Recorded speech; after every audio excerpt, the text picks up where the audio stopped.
parcours, c'est une méthode d'entraînement qui permet de franchir les obstacles dans le milieu urbain ou dans le milieu naturel.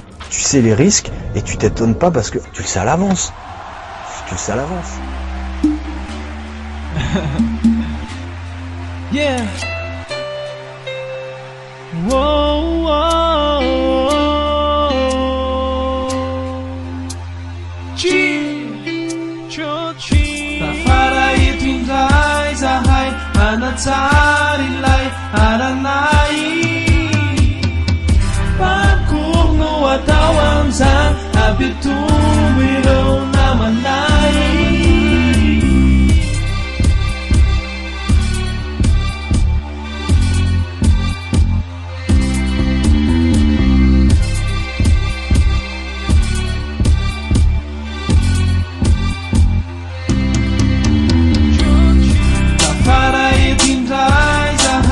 Anatsarylay aranay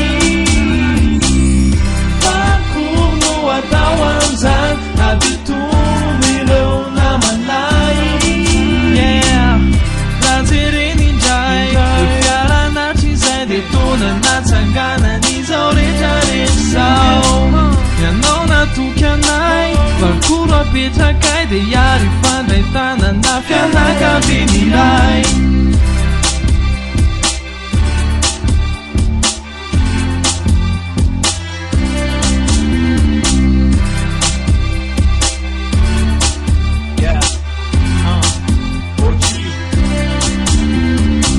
Vadyan rasy fitaony zay lasy tsy meko tsiny avy be dia be reo teo taho eto mata zay alohalohany familitra tri ainlany ny atombohany ary tsaina heritrika no atambatsika tanjaka amin'ny fony fahendrehana namaty firenena tokana maleo teny vonina mpanoso amin'ny fahaiza-miaina.